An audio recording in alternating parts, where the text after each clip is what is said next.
Pressing the button can also be enjoyable for you.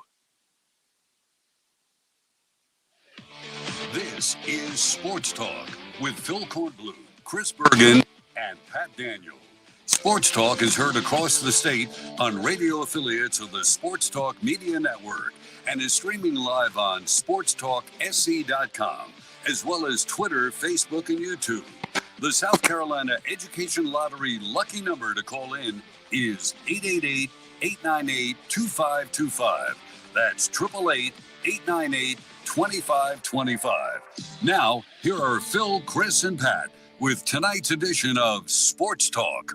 All right, so we've gone from the tall pines and the azaleas and the patrons of Augusta National to the islands and the beaches and the drunks of Hilton Head.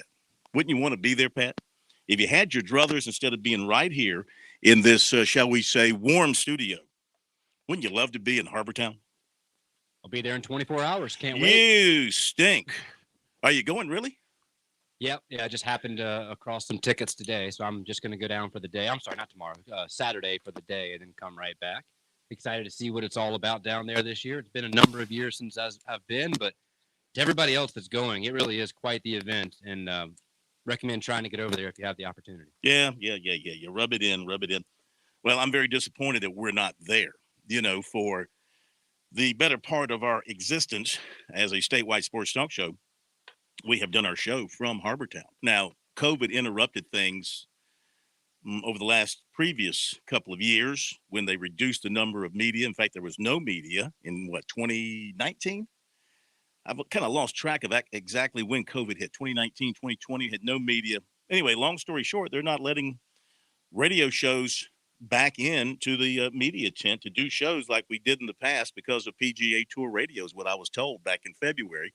When I inquired, when I assumed that everything would be back to normal and we would be there doing our show, and Alan Smothers, the bad boy, would be there doing his show, and the folks down at Beaufort and Hilton Head and Savannah who were doing shows, we'd all be back doing our shows. But no, sir. So we are here and they are there, and it is a lot of fun. It is such a direct opposite of what the tour went through last week, where everything is analyzed, overanalyzed, scrutinized. Every eyebrow move is discussed, and just the way you treat Augusta National and the Masters with kid gloves and white gloves and things like that. And now, you go to Harbortown, though it is a family atmosphere. The players love it because of the golf course and the layouts. They bring their families. They stay in the cottages and the condos right off the course. It's a great week for those guys. But it's also when they let their hair down, too, because with the condos built up and around the golf course by Saturday, people are getting pretty sauced. And Sunday, it's going to be – and it's a sold-out event. So it's going to be packed down there, and the atmosphere should be tremendous. And the golf is already, low scores. Those who went out this morning, of course, taking advantage of the calmer conditions typically at Harbortown. As the day grows old, the winds pick up, conditions get a little bit tougher. But we have had some good scores here this afternoon. Cooch just finished up with 3 straight birdies. And Joaquin Neiman, I think, had a very good afternoon. We'll go over the leaderboard in just a moment. And George Bryan, who is there, our man on golf here on Sports Talk, will be joining us at 6:30. So we'll get the real feel from him about what is going on down at Harbortown. So you are heading down on Saturday. I am. And just to add to what you were just saying, it is amazing the contrast between, in the matter of 2 weeks, between Augusta National and now with Harbortown. And Harbortown is a spectacular course. It's beautiful. It's well-maintained. But you hit the nail on the head where people can let their hair down. And the Masters is more, quote-unquote, like hoity-toity, kind of pinkies out type situation. And this is more walking around with a cocktail, high-fiving your buddies. But what's my personal favorite thing about it is you get so many of the heavy hitters that are at the Masters, both American and international players, they stick around for this. So, I mean, just looking at the field this week, it is just littered with top 50 players in the world. And you're able to go and almost rub shoulders with so many of these guys because it's such a confined event with the condos and everything. the players are all staying right in the same area where the patrons are. And at night, you go out to a seafood restaurant with your buddies or to go grab a beer at a little sports bar or whatever. You might see Justin Thomas sitting 10 feet from you on this side of the bar. Or his caddy. Or his caddy. Yeah, they just hang out with the regular people. And I mean, you're right. I mean, the atmosphere is just totally different than the previous week, and that's okay. That's the way it's supposed to be. The Masters is the Masters. It's all tradition. It's all history. It's all about the lore of golf, and it celebrates the history of golf. That's what the Masters is. It's all about the Bobby Jones and everybody that came through in the 20s and 30s and on, and the great history. And this is, again, this comes the week after. It's been great that for most of its existence, it has come the week after the Masters. Now, you don't get all the great players, obviously. Like Tiger Woods has only played it one time because he's Tiger Woods. And also, it doesn't fit his game. I mean, it might fit his game today. It didn't fit his game way back when he was the longest guy on tour. And the really small postage stamp greens that you have to hit. Not that he can't hit postage stamp greens, but it really was never a course that he apparently liked to play. Now, Dustin Johnson, who's as long as practically anybody, he's there, but he's an RBC ambassador. So RBC, of course, one of the major sponsors is the RBC Heritage presented by Boeing. And, he's going to be there, not only because it's the state tournament and he loves the course and all that, but he's also a representative for RBC. All right, so we'll update the leaderboard for you in just a moment. We have got a very busy Thursday. Like I mentioned, George will be joining us from the course here at the bottom of the hour. Corey Rutger, the wide receiver who has committed to South Carolina, making his official visit this weekend for the spring game. He's going to join us at 7:05 to talk about his decision to come to South Carolina, what he hopes to do for the Gamecock offense, what he wants to see this weekend in the spring game at the USC. We'll also drop in some other football from USC and Clemson. We heard from the coordinators today. Going to bring you a little Marshawn Lloyd, maybe a little Marcus Satterfield, Clayton White, and from Clemson to wrap up the spring with the Tigers, KJ Henry. Got all that standing by for you here tonight on Sports Talk. Of course, Mike Morgan was with us last night, so we are free of him tonight. A lot in recruiting that we'll share with you. And it's going to be a big weekend for South Carolina in terms of number of visitors who'll be on campus for the spring game. Now, the weather could be really an issue. So, right now, South Carolina and Ole Miss are going to play tonight at 7 o'clock over at Founders. That game should be no problem. But they're talking about tomorrow and Saturday and maybe even into Sunday, getting some weather here in the state of South Carolina. And they may have to play 2 games tomorrow. I was talking to Kent Reichert, the SID for baseball, and asked him what they're looking at. They may have to play 2 games tomorrow because Saturday does not look good. And then you wonder, how's that going to affect all the other sporting activities USC has planned for Saturday, the least of which is and that doesn't sound right. Not the least of which, the most important of which is the football game and the fireworks afterwards and all that. So anyway, if you're a Gamecock fan and you're planning on being there, you want to cross your fingers and hope that everything turns out great. All right, our phone number, 888-898-2525, South Carolina Education Lottery lucky number. Amongst everything else we're doing tonight, we will welcome your phone calls. I know that the last couple of nights we've been so busy, haven't taken a whole bunch. We will work in your phone calls. So feel free to dial us up, 888-898-2525. No Chris Bergen tonight. I really hate him. I mean, I hate you pretty much a lot, Pat, too, because you're going to Harbortown. I really hate him because he's on vacation. He's gone up into the mountains of North Carolina, I think. So it's just me and Pat and I, Pat and me. What's the proper English? Which is the right way? Oh, gosh. Andy, we might need Me you to call and in Pat, and help us out here. I always get this wrong. It's me and Pat, Pat and I. I would say Pat and I. Pat and me.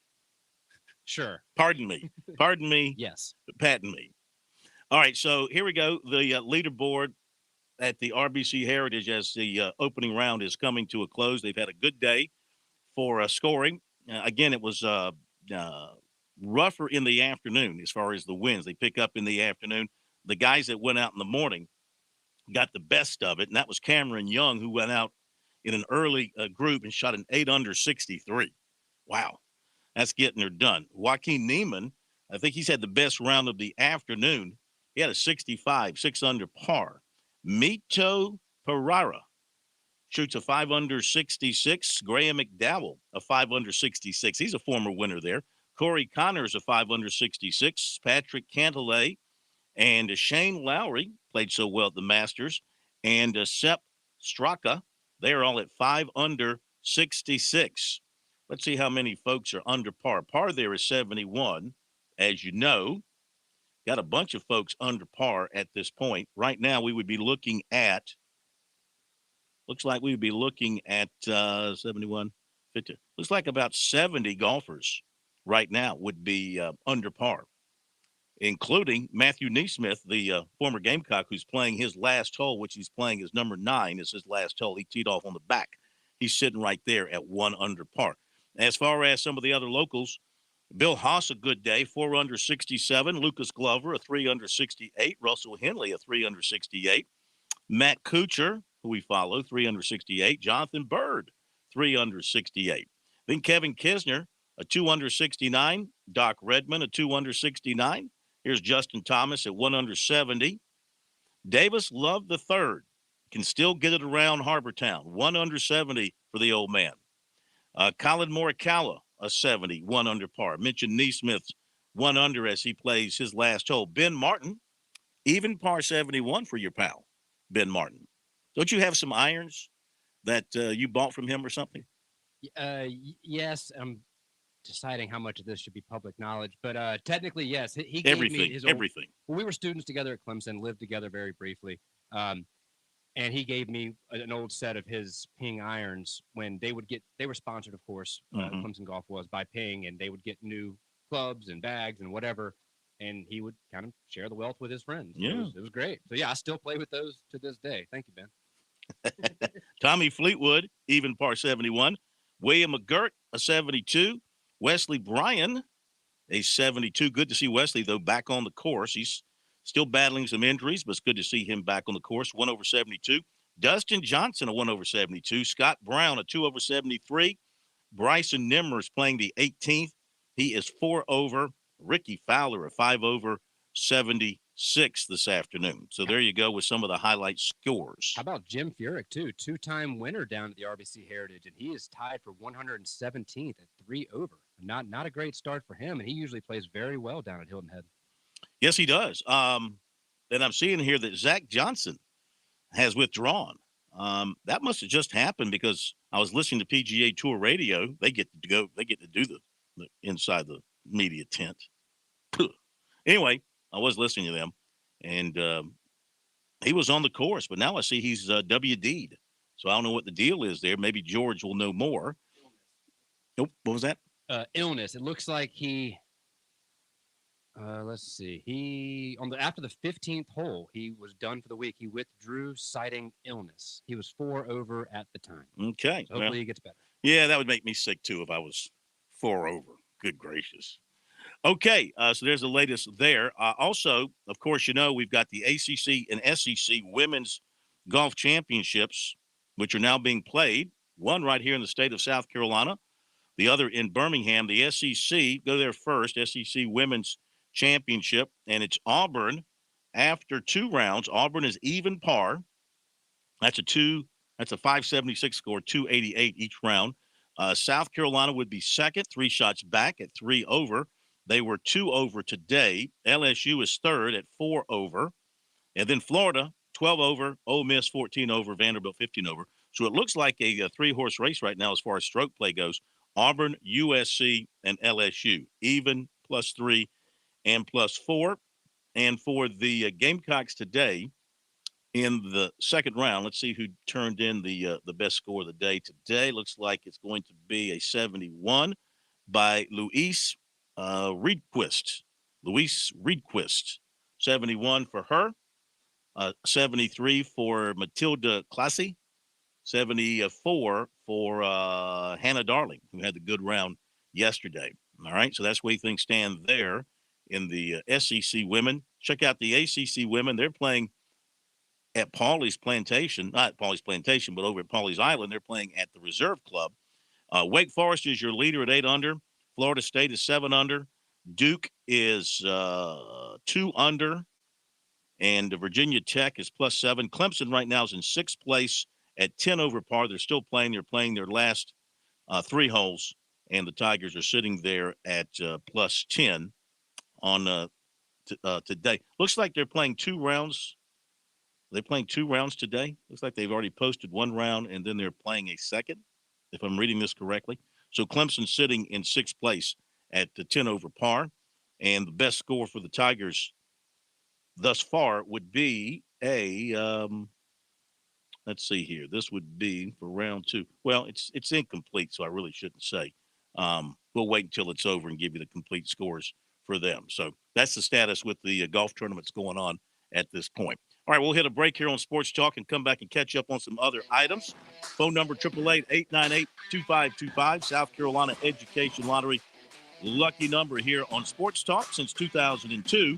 More than $829 million in lottery proceeds have been used to fund lottery tuition assistance for students attending technical colleges in South Carolina.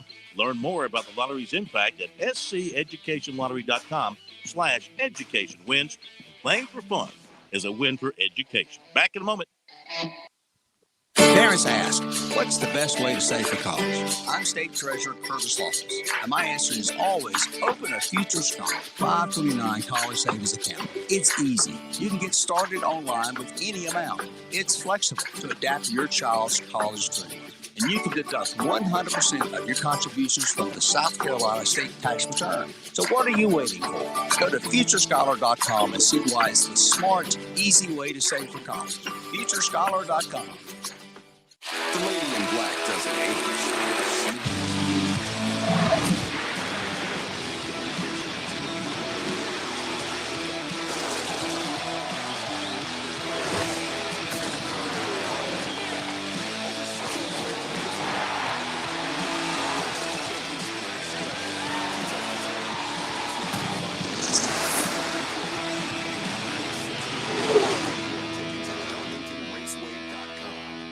I'm not like some whoop-de-doo executive chefs. You know, I consider myself more of a baker than a chef. I like working with my hands. I like turning regular ingredients into like something spectacular. The South Carolina Education Lottery has funded over 450,000 life scholarships in our state, giving countless students a chance to answer their calling, just like Aaron. Your passion is our purpose.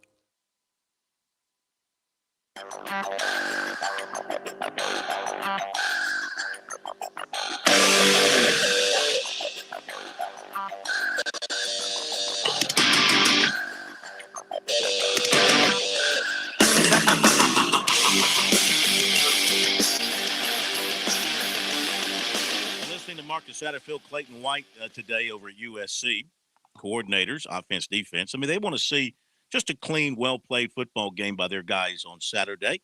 Satterfield wants to see some excitement by their offense. He wants to see some big plays. He wants to see Rattler sharp. He wants to see the running game moving. Not going to display a whole bunch.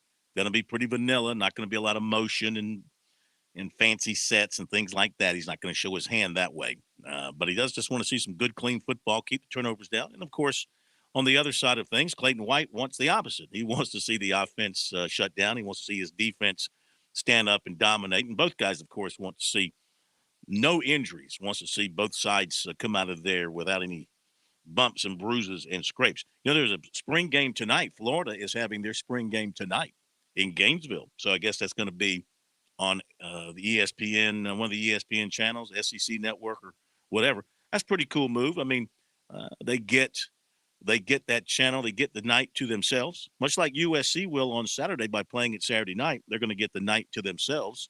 So a good way to get for Florida, like Billy Napier on camera and on microphone to talk about his program and everything. The same thing with Shane Beamer. You kind of get that prime time to yourself there. So keep a watch out for that if you're interested.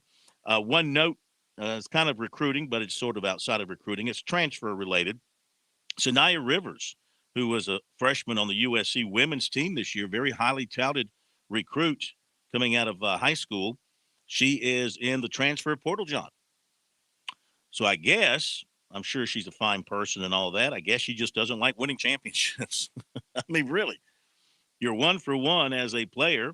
Maybe didn't play a whole lot this year. She was a backup. She was a reserve. She came off the bench, but obviously a very talented player and somebody who, if you give it a chance, you might have worked yourself into the lineup.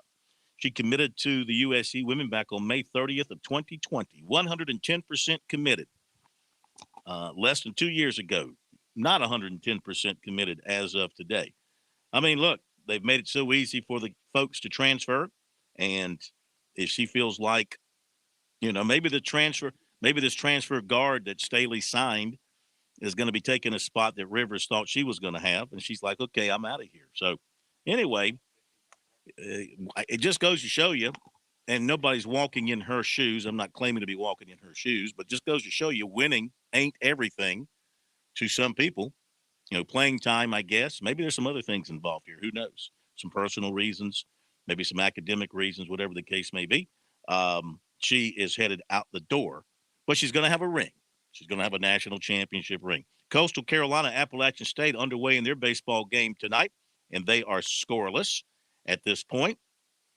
With that said, let's take some phone calls. 888-898-2525. It's Tiger Bryan in Lancaster time here on Sports Talk. TB, how are you? Welcome in. Man, I'll tell you what, it's a great day to be a Tiger. You see the recruits we got, the commitments, the quarterback and from Alabama and the tight end guy. Mm-hmm. 2023. Oh, damn, but hey, everybody gets on him about this here, Porter John. I'm like you. I don't like it either. But, yeah. And I told Pat a while ago, I actually worked a little bit today. My wife wanted a flower bed redone, so I went down at Paisley and bought a bunch of flowers. I just got stopped. That's been 2 hours, man. What kind of flowers did you put in? What particular? I put some tomato plants in. I bought tomato plants for $4. They was like 2 foot high, and they already bloomed. Smart. Smart. I put mine in 5-gallon buckets. My tomato plants. Smart. How about begonias? You put any begonias in there? No, I don't. I'll let the wife pick out all that mess. I don't worry about it. I plant whatever that's gonna give me some groceries. I understand. So you want to eat what you plant. That's right. Yes, sir. You don't eat anything like on 4 legs that's walking around your backyard or anything, do you? Or maybe 2 legs. No, I used to. I was raised on venison. My daddy made us deer. Well, I didn't make it. He told. If I need to, I can kill a squirrel and tin it, rabbit, whatever, make rabbit stew, beef, whatever. I was raised in redneck style. You know what I mean? Oh. Yeah. I can make it now. Y'all know I'm redneck. I would never have guessed. I would never have guessed. But I want to thank y'all for all y'all do, and I hope y'all have a wonderful weekend, and I appreciate all y'all do because y'all the best, man. Well, we thank you. I hope you have a great holiday. Enjoy everybody and everything, and we will see you next week. Thank you, man. Yes, sir. Thank you. Which reminds me to say that I will be gone tomorrow night. Family deals. So Smitty will be, I don't know if is he coming in or remote? It's up to Smitty. Is he going to come sit here on the throne, or is he going to go from a distance? I believe from a distance. He will be coming in remotely for us tomorrow, I believe. Yeah, so you and Smitty will handle things. Smitty's going to handle the USC spring game on Saturday, so make sure you follow along with his coverage on our Twitter at SportsTalkSC and on our website, SportsTalkSC.com, for what it's worth. I mean, spring game coverage, you can sit there and try and analyze it till you're blue in the face, and you just have to come back to the simple fact that it is the spring game. And, the teams are split up, and some guys important will not be playing. It's just like trying to analyze last week's Clemson spring game. Yeah, we were looking hard at the quarterback play, and maybe there is some reason for little concern, maybe major concern about the offense and the lack of production and what did not appear to be a really good performance by Uiagalelei. But you also have to remember that they had 17 scholarship players out, and most of those were on the offensive side. And that would have made a big difference if all those players had been plugged in into one offense and playing together. Would have made a big difference. So trying to analyze it is pretty fruitless, if you ask me. That's our job. Our job is to do things here that are pretty fruitless. We will come back and head down to Harbortown. welcome in a man who's walked inside those ropes before, playing in the Heritage, George Bryan III. Coming up next on Sports Talk.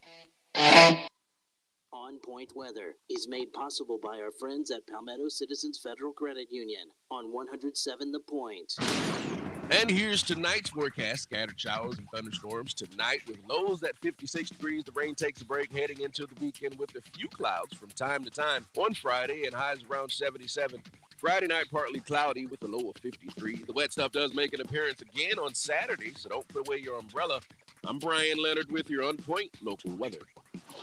Do you need to start or complete your COVID-19 vaccination or booster process? Come to PALS Inc. for free COVID-19 vaccines. Our staff of professionals will answer your questions and help you every step of the way. Vaccines help prevent severe illness and death from COVID. Call 779-7257 to make an appointment. Do it for yourself, your family, your job, and all the plans you have this year. Call 779-7257 for your vaccine appointment. We can even help you with transportation. Contact PALS Inc. today. Balance of Nature's fruits and vegetables in a capsule, changing the world one life at a time.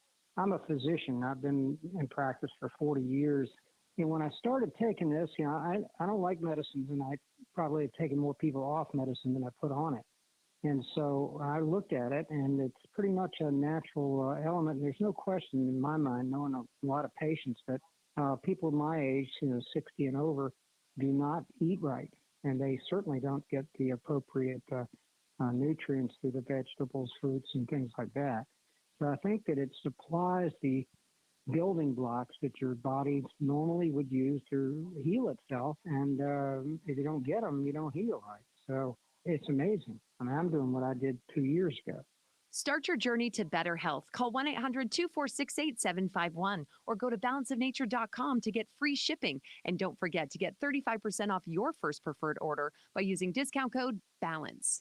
You know what? I get asked every now and then, Kev, when you say my guy, do you really have a my guy at Palmetto Exterminators? Oh, I really do. Ron Byers is my guy. Do you realize I've been a customer of Palmetto Exterminators for 20 years this summer? That's over the course of 3 homes, longer than my kids have been around. I'm loyal to Palmetto Exterminators for several reasons. First, they do a phenomenal job with pest control for a very fair price. It's just not a concern around my home. They take care of everything from regular visits to termite inspection, mosquito care. This is a company that's been around for more than 60 years serving the Midlands. When they come around, they're clean, they're courteous, and they're on time. Look, it's not just me. When it comes to things like those pesky mosquitoes, Palmetto Exterminators voted best of Columbia in Columbia Metropolitan for their mosquito control. I could have told you that before anyone even voted. What else can you possibly need from your pest control company? If you're looking for someone to help you, look no further than my guy, Ron Byers, Palmetto Exterminators. Online, it's palmettoexterminators.net or call them 254-5833, 254-5833. America's most respected prosecutors and police officers are supporting the Equal Act, a bill that will help build trust between law enforcement and the communities they serve. And the Equal Act has already overwhelmingly passed the House of Representatives with a bipartisan vote of 361 to 66. Our Senator Lindsey Graham has co-sponsored the Equal Act in the Senate, putting the bill one step closer to final passage. Law enforcement and prosecutors are supporting the Equal Act because it promotes fundamental fairness and equity in the justice system. And this bipartisan legislation will strengthen community relations and improve public safety. Join us in thanking Senator Graham for standing with law enforcement and for public safety. It's time for the Senate to move our country toward a smarter, more effective justice system. It's time to pass the Equal Act into law now. Paid for by Justice Action Network.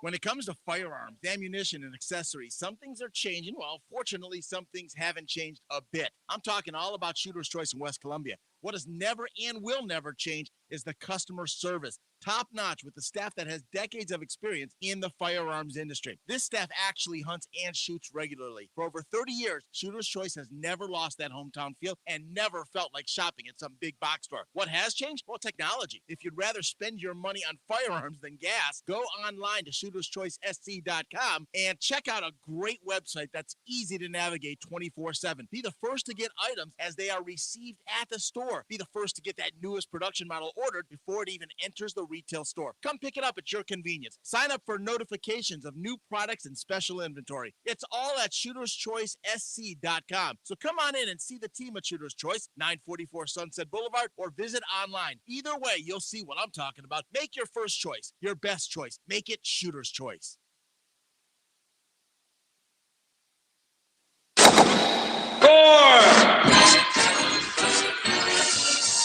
Straight down the middle.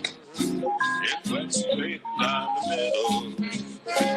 Then it started to go just a wee bit. That's when my caddy lost sight of it. That little white pellet has never been found to this day.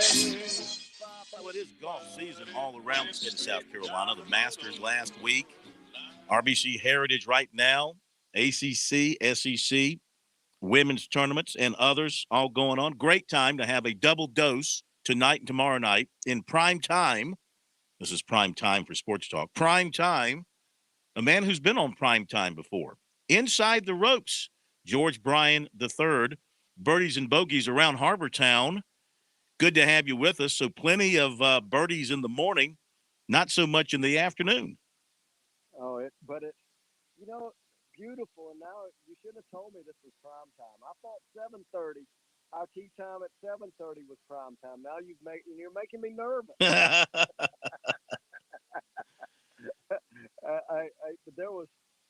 The wind did die down late, so there were plenty of birdies out there late, and so it was right in the middle of late morning, early afternoon.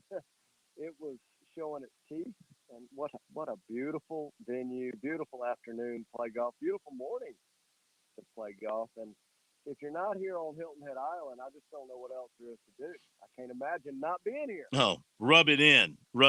But you know what? A lot of people agree with you, and the place is going to be packed. Crowds, I think, were already good today, going to be packed over the weekend, and it's going to be great with Easter Sunday morning. I'm sure they'll be doing some special things out on the course early in the morning related to that. But let's talk about the play. Tell us about, I know you've been out on the course all day. Give us a little idea about the setup, the pin placements, how the course is playing thus far. Well, I've never seen it in better shape. One thing that they've done down here for a number of years, it's always just as good as it can possibly get. The greens are rolling really good. Not quite probably as fast as Augusta last week, but the conditions couldn't get any better. 70, 75 degrees, partly cloudy with a nice 8 to 12 mile an hour breeze makes just beautiful golf. And it is pretty nice to see Thursday crowd. It's nice to see crowds anywhere at a golf venue, but to see so many volunteers. And I got to say, I don't know how many Steve Wilmot recruits, but the volunteers here at Hilton Head for Harbor Town for the RBC Heritage are just, I think, the best in the country. And I have to say, there are a lot of other great events, but we've got a special group here too, Phil. No question about it. You know, so many great things about the RBC Heritage besides the golf, the money they give back to the community. They've raised millions of dollars for charities all across the state of South Carolina, but in particular there. And also, of course, something near and dear for you, and that is what they give back to junior golf and various outlets that teach the game of golf. They're big in giving back to those folks.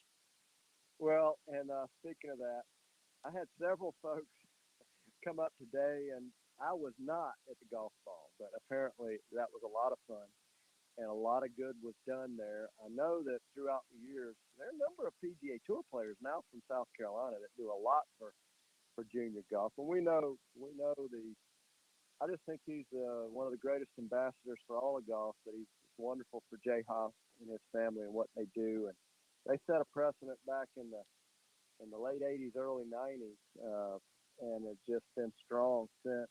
The golf ball, though, I had several folks ask. I think there was a pair of shoes. I knew something about a certain player who either signed or donated. They wanted to know if the shoes were worn or were they new. And so they know who They were new. They were not worn. I found out that today. They were not worn. They were brand new. So yeah, there you go. But the junior golf is huge in South. In fact, the South Carolina Junior Golf Association is the best in the country. Charlie Roundtree, amongst others, Hap Lathrop, those guys and several others got it started, and they have a tent. If you're down here at Harbor Town, you got to go stop by the SCJGA and visit the guys. I'm Justin Fleming. Although I just waved, I don't know if they saw me, but my wife and family stepped in to say hello, and they're Biff Lathrop, rest of the group, they're there. And tell you what, the boats were the what do we call Harbor Town, the lighthouse. They redid the quarterback lighthouse. Yeah. They redid the quarter deck. Goodness gracious, Craig Young, his group, he was part of the construction team. Fantastic. It's beautiful. Nothing quite like it. You can tell I'm kind of excited. Oh, I can tell. Great boats in the harbor, some of the yachts, I guess, that are parked in there. You might see Corey Miller hanging out on one of those big boats. He likes to find his way down there for the tournament and find a place to land in one of those big boats. Cameron Young, George, what a day for him. Now, with those small greens, you have a lot of short birdie putts. If you're going to have a great round, you're rolling in a lot of birdie putts. But, I mean, his longest birdie putt, he had a clean card today as he shoots a 63, 8 under par, all birdies. And his longest putt was just a little over 8 feet. He was really knocking it in there tight. And if you do hit the green here, you definitely have a birdie putt. And Cameron Young, I mentioned the last name Haas. Well, Jerry Haas, that would be Jay's nephew. Excuse me, that's Jay's brother. Nephew, Jay's brother. Jerry had a lot to do with this young fella. He can play Zalatoris, who was in contention last week. These Wake Forest guys, they have great iron games, and you've got to have a solid iron game. In fact, the way it was playing today, the way the wind was blowing, it wasn't as difficult to drive it as it was to find the flags. And so obviously he had a great day shooting. You said, let's see, I'm looking at his stats. I pulled him up, and you know what just happened? I know you're not going to believe this, but I have to use the little thing that makes things magnified. 8 under par around here today. I didn't see that. I did see 5 or 6, but 8's just about as good as what our South Carolina grad a couple weeks ago did at the Copperhead course, and we had Naismith. I didn't see 10. I didn't see 11 under at Copperhead. Well, I didn't see 8 under today at Harbor Town. It wasn't playing that easy. These guys are really good. Joaquin Neiman is at 6 under, and I saw him hit a few shots today. Here's the thing that I love. Graham McDowell is at 5 under par, and this guy can win the golf tournament. I'm going to repeat that. Graham McDowell can win here. He's done it before. He has done it before. Cameron Young today, George, average driving distance 312. He hit about 78% of the greens in regulations, 71% to driving accuracy. He had it going today. When you have those kind of numbers, you're gonna, and of course on the greens he was really good. He didn't have those real long putts, so he had it all together today. Did you get a chance to watch a little DJ today? Not a great round for him to start. Did you get a chance to come across him a little bit? I watched him for a couple of shots, and I actually tried to get close enough to get a snapshot or two, but I'll have to say the crowds are swollen here, and I love to see it. I'm glad I couldn't get near him. Tomorrow will be much easier because he plays early, and DJ didn't play as bad as the golf course played tough. And don't let anybody fool you about how easy it played out there. I know the scores are low, but in the afternoon, especially until about 3 o'clock, it was playing pretty difficult. From 3:30, the wind died down. But if you got on the and fortunately, I watched Wesley play today. He started on the front, which was good for him. The back played considerably more difficult early in the afternoon, in my opinion. Mm-hmm. But I did see DJ hit a few shots. I watched Harold Varner hit a few shots, and it's like I said, the golf course by the scores looked like it should have been easy, but it just wasn't. These guys are really good. Really good. DJ, looking at his card, hit the ball in the water on number 4, so he took a double bogey there. He had he bogeyed 1, double bogey there, had 3 birdies on the front, 2 bogeys, and a birdie on the back. So not his best, I would say, not his best today. Anything you take away from the little bit you got to see of him, or what did you think about what his struggles were about? My guess is he will come back strong tomorrow. If I were to take a shot at a number, it would be 4 to 5 under is where he'll be tomorrow. We were talking about Haas. I think Bill Haas at one point, Bill was playing really well. I didn't see where he finished up. Like I said, just coming off the golf course. -4. Yeah, Bill played. That's a really good round. -4. No bogeys. 4 birdies for him. So a clean card. Pat's got something for you. Hey, George, real quick, just you mentioned that you were able to follow your son's round today. Tell us a little bit about that eagle chip in on 2. I was able to catch that earlier. Quite a shot. Hey, what's really neat about what they've done on number 2 is they've added about 30 yards length. So if you're familiar with the golf course, they moved the tee back right beside and to the left of number 1 green. Yeah. So it's across that street. It's on the other side of that little street. Exactly. So what I think that they have done is just made the hole a little bit easier for a lot of the players because now they can't drive it down there and get boxed in. So I don't think they really did a lot to make the hole any more difficult. So for somebody like Wesley, he drove it right. If he's been up, he'd had no chance. But he was able to sneak a 3-wood, just hit a 3-wood up there on the edge of the green, close to the edge, and did what he does. He's been chipping really good, and he just chipped his ball in the cup. Well, George, superstitions out there. People like when certain things happen. The last time the Heritage ended on Easter Sunday, remember who the winner was?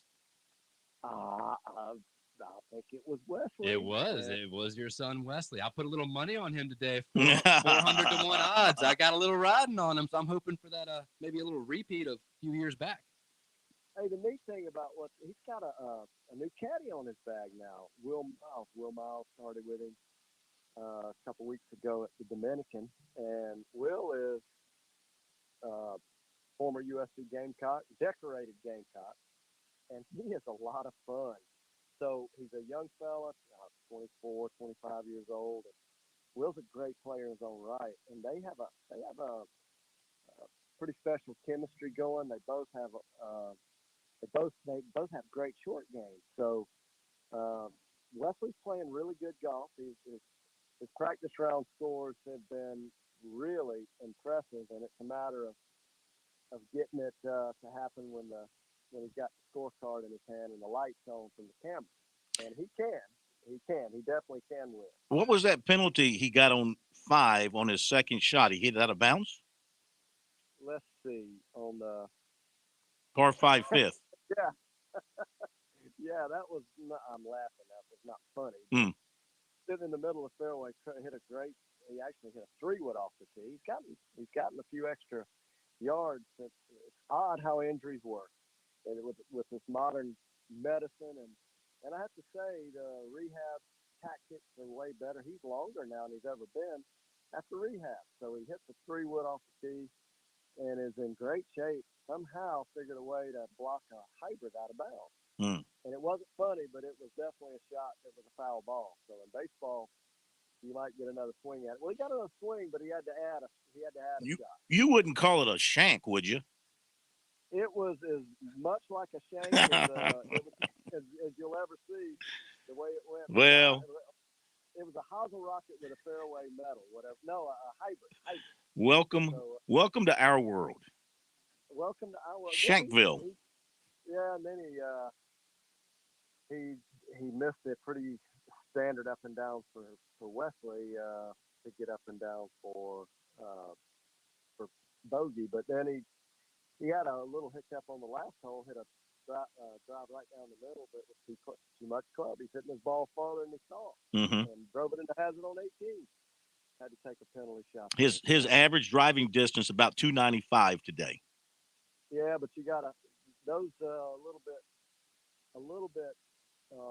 I'll say skewed because they factor in a hybrid and a 3-wood, and Yeah. his driver goes probably considerably farther than that. So the fella that's leading the tournament, Cameron Young, you said his driving distance was 314. 314, I believe. Okay, so you got to consider he's hitting 2-iron and hybrid most of the day. That's not driving. Just so you know. Yeah, I got you. Yeah. So where is the clan dining tonight? Are you hitting the restaurants or are you eating in? We have already dined, and so it was a decision that we made on the way back, and I have to throw out a plug for Cow Daddy because I've never had a bowl like I had at Cow Daddy, and it was wonderful. It was a piece of mahi on some rice and lettuce, and that ain't quite like it. So that's what we did. All right, sir. You guys have a great night. Wish I were there. Nobody misses us, I'm sure. And we'll talk to you. You'll be on with Smitty and Pat tomorrow, and they'll look for some more great stuff from you there inside the ropes, between the white lines and on the greens and things like that. Now, Phil Kornblum, you are nuts if you think that I haven't missed you. We've already had that conversation. It's a shame that you're not doing the show live down here. I agree. But, hey, you're always fun to tee it up with. But I hope you enjoy your time off.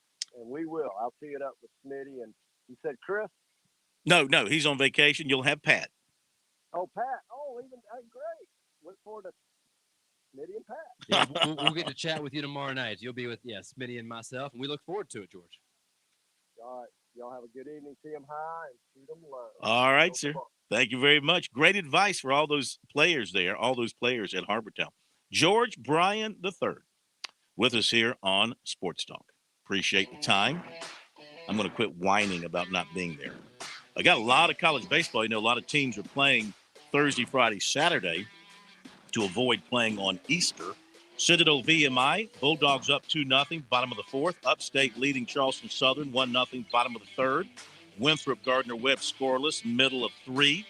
Wofford leading East Tennessee State 5-0. That's top of three. Coastal 1-0 on App, top of the third. Be right back. The lady in black doesn't age.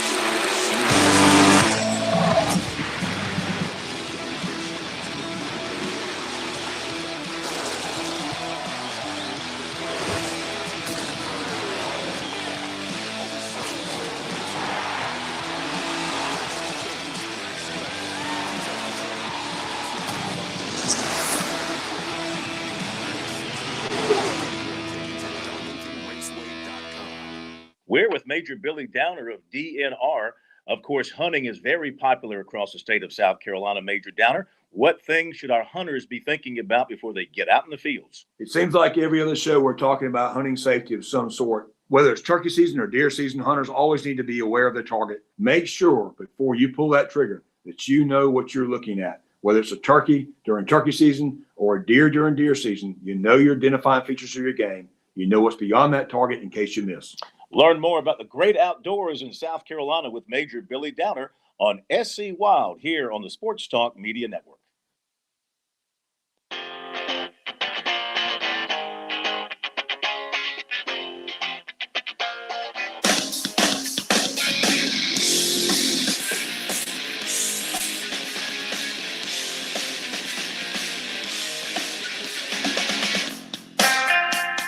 Update some more baseball. 4-0 Presbyterian leading Longwood. That's in the top of the third.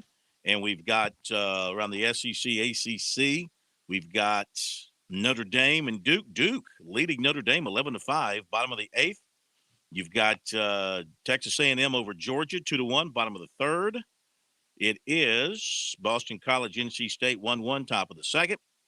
And some games are coming up tonight as well. Major League Baseball. Felt bad. I had all that Major League Baseball in the afternoon yesterday, and I failed to mention it. Even though I know you probably knew the scores anyway, I feel like we're not doing our job. I'm not doing my job if I don't spread the news. Mariners beat the White Sox 5-1. A's beat the Rays 6-3. Brewers over the Cardinals 4-0, bottom of the fourth. Nats over the Pirates, 3-0, middle of the first. And Phillies, 1-0 on the Marlins, middle of the first. Braves and Padres. Braves have gone out to the West Coast tonight, taking on the Padres. And it will be a pitching matchup of Charles Morton, also known as Charlie, against Joe Musgrove. Charlie Morton, 1-0, 3.38.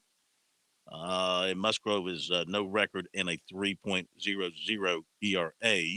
And Braves looking to continue with their so-so start. Not looking to continue, looking to get better. They're 3-4, and Padres are 4-3. Okay, back to the phones. 888-898-2525 is the number. It is Sam in Charleston with us next. Sam, welcome into Sports Talk. How are you?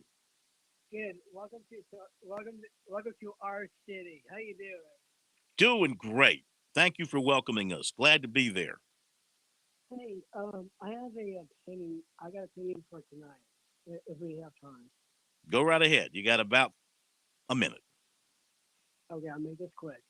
So I just heard about your comment about the transfer portals. I hate the darn portal anyway. What do you think about? I've been talking to you about the CFC's signing class. Well, if you stay tuned to us when we do recruiting, they've signed another player that we'll tell you about here coming up. So hate to keep you in the dark, but just hang in there with us and we'll have that information for you. Okay, well, I have an opinion about the season next year. I spoke with Pat Kelsey the day before. He said that we're going to have a big, stronger team. The word I like to put it is this team's a young team from last year because of COVID protocols. Mm-hmm. And do you guys hear about Brevin Galloway? Brevin Galloway, right? Mm-hmm. Transferring from Boston College. Originally started at the College of Charleston. Why is he going to Boston College? Well, he followed his coach up to Boston College, but now he's leaving Boston College and transferring somewhere else. Well, he can come here. That'd be awesome. Well, I don't know if you can go home again. You know, if Clemson or South Carolina wants him, which I think that they might, and especially the fact that he's from Seneca, that the upstate might be appealing to him or South Carolina might be appealing to him. Both squads are looking through a lot of transfer players. I'm seeing a lot of different transfer names pop up for South Carolina in particular. Oh, by the way, and thanks for the phone call. I should mention this, that Lamont Paris completed his staff today by hiring Tim Buckley. Buckley has spent the last 3 seasons as an assistant at UNLV from 2019 to 2022. He was once the head coach at Ball State, also the head coach at, Redemption? Is that the name of it? And then he has been an assistant coach at Indiana, assistant coach at Iowa, assistant coach at, Marquette, Indiana, Marquette, Iowa, Rockford, Ball State, and Rockford, not Redemption. Not Redemption. Rockford was where he was the head coach. So Tim Buckley joining the staff. And so the staff is complete now for Lamont Paris at South Carolina. All right, let's continue with your calls before we get to the top of the hour. As soon as Pat tells me who we have on the line, we will jump back to the calls. A report in the Charlotte Observer, Charlotte and Orlando have emerged as front runners for the ACC's office to relocate from Greensboro. Multiple sources telling the News and Observer on Thursday. So this isn't the Charlotte Observer, though they all share the same news. A vote expected no later than the end of the month. Both Charlotte and Orlando have many of the attributes the ACC listed when it solicited potential new headquarters sites: population size, growth and diversity, large hub airport, synergies with existing and potential partners, the willingness to provide financial considerations related to operational expenses. They also host bowl games with long-standing ACC ties. Greensboro has been the ACC home for 68 years, is the third finalist. And this, ladies and gentlemen, this will officially kill the ACC as we've known it all these years. Leaving Greensboro. I mean, I could never imagine that in 68 years, much less 100 years, that the ACC office would leave Greensboro. And, thank you for the memories. That's what it will be for the ACC. And I guess, to move into a modern, slick, new downtown headquarters, wonder how much those cities are going to pay to get those headquarters. We shall see. Back in a moment. You do what's supposed to happen here. Thank you for pushing the button. I thank you. Programming thanks you. America thanks you. WQXL Columbia, W264DF. Grills, outdoor kitchens, and fireplaces. Spring sizzle starts with Bart. This is 107 The Point. News this hour from townhall.com. I'm Keith Peters reporting. Easter brings a promise of hope for churches hit by disaster. Correspondent Walter Ratliff reports. Easter's message of renewal will be especially poignant this year for poor U.S. congregations rebounding from disasters over the past year. A tornado destroyed one church in Kentucky. A blaze gutted another in New York City. Hurricane Ida shattered a church when the storm hit the Louisiana coast. And the most destructive wildfire in Colorado history filled another with smoke and ash.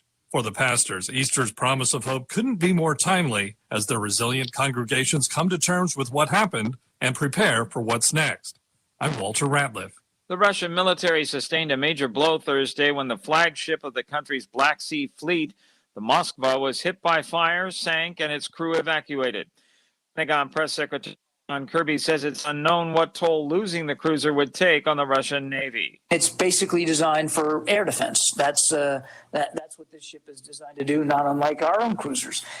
So it's going to have an impact on their capabilities, certainly in the near term. Whether it has an impact on their naval capabilities in the long term is just unclear right now. Ukrainian officials said their forces hit the vessel with missiles, while Russia acknowledged a fire aboard the Moskva, but no attack. Authorities say a Russian legislator and two aides have been charged with conspiring to violate U.S. sanctions as they pushed a covert Russian propaganda campaign in the U.S. to win support for moves against Ukraine. U.S. Attorney Damian Williams said the actions of Russian legislator Alexander Babakov show that Russia's illegitimate actions against Ukraine extend beyond the battlefield. On Wall Street, the Dow down by 113 points, the Nasdaq dropped 292, the S&P 500 lower by 54. More on these stories at townhall.com. Thinking about life insurance? What if you could make one free phone call and learn your best price from nearly a dozen highly rated, price competitive companies? Well, that's exactly what happens when you call SelectQuote Life. For example, George is 40. He was getting sky-high quotes from other companies because he takes meds to control his blood pressure. But when I shopped around, I found him a 10-year, $500,000 policy for under $25 a month. I'm SelectQuote agent Dan Savino. And believe me, if SelectQuote isn't shopping for your life insurance, you're probably paying too much. For a free quote, call 800-523-3771. That's 800-523-3771. 800-523-3771. Or go to SelectQuote.com. Since 1985, we shop, you save. Get full details on the example policy at SelectQuote.com/commercials. Or price could vary depending on your health, issuing company, and other factors. Not available in all states.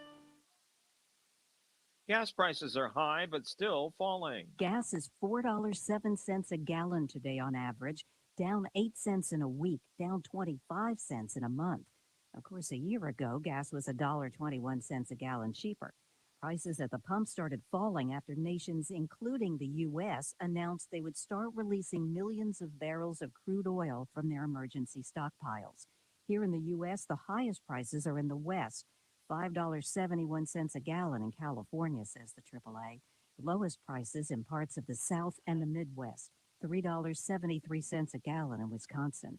I'm Rita Foley. The Biden administration has given the green light for Nigeria to buy advanced attack helicopters worth nearly $1 billion, despite concerns about the country's human rights record. The sale includes 24 Bell helicopters and related equipment. News and analysis at townhall.com. I'm Keith Peters reporting. On Point Weather is made possible by our friends at Palmetto Citizens Federal Credit Union on 107 The Point. And here's tonight's forecast. Scattered showers and thunderstorms tonight with lows at 56 degrees. The rain takes a break heading into the weekend with a few clouds from time to time on Friday and highs around 77. Friday night, partly cloudy with a low of 53. The wet stuff does make an appearance again on Saturday, so don't put away your umbrella. I'm Brian Leonard with your On Point local weather. WQXL Columbia, W264DF. Grills, outdoor kitchens, and fireplaces. Spring Sizzle starts with Bart. This is 107 The Point. Come on, hit it. Do it. You know you want to.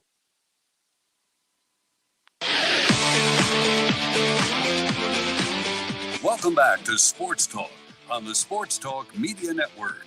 You can reach the guys with the South Carolina Education Lottery lucky number, 888-898-2525.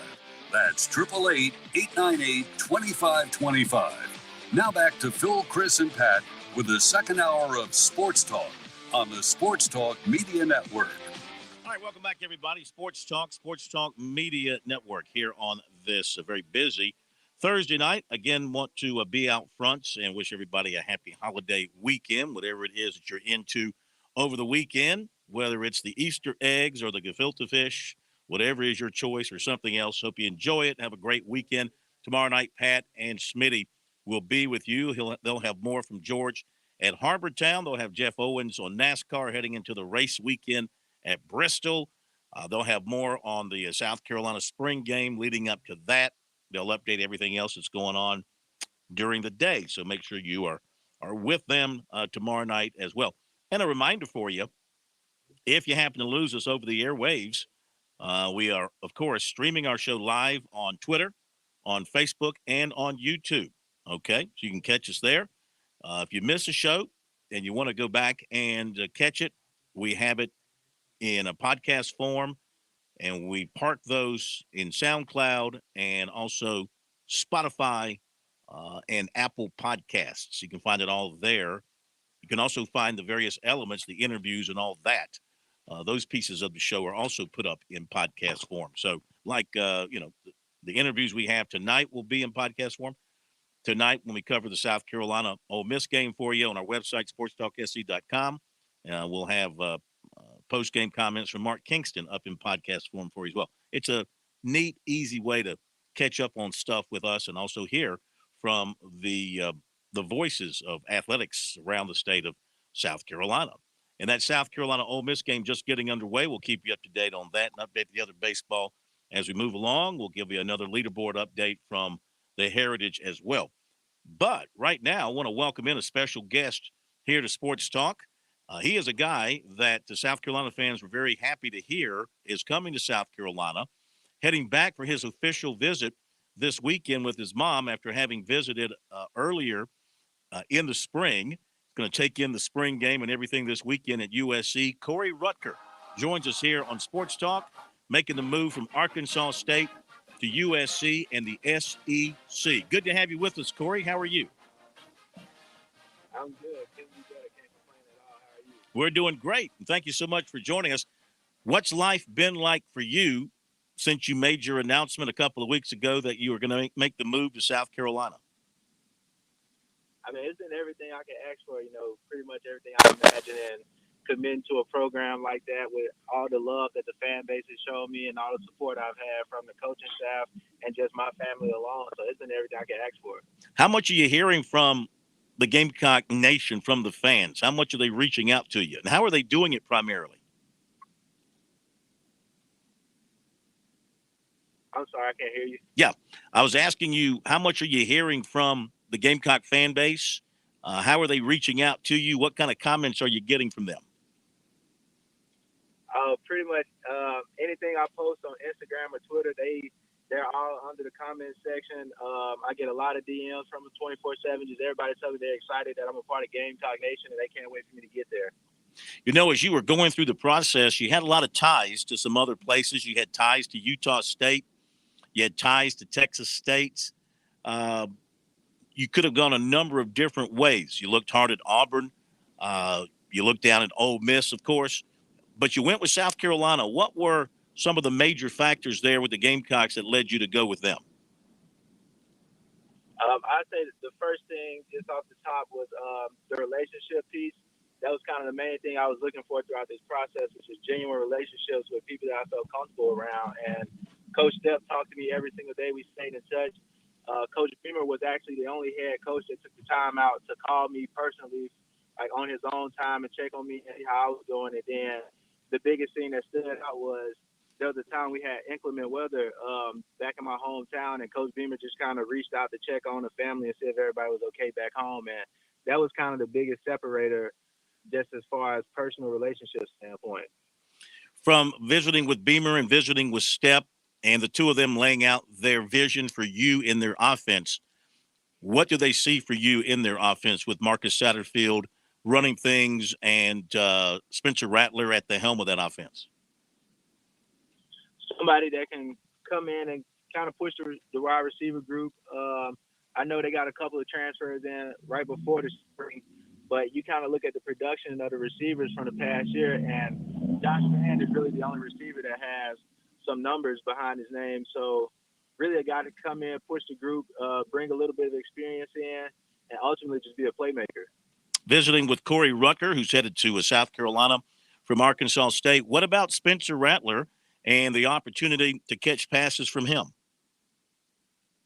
I mean, it's super exciting. I never would imagine I'd play with a quarterback like that.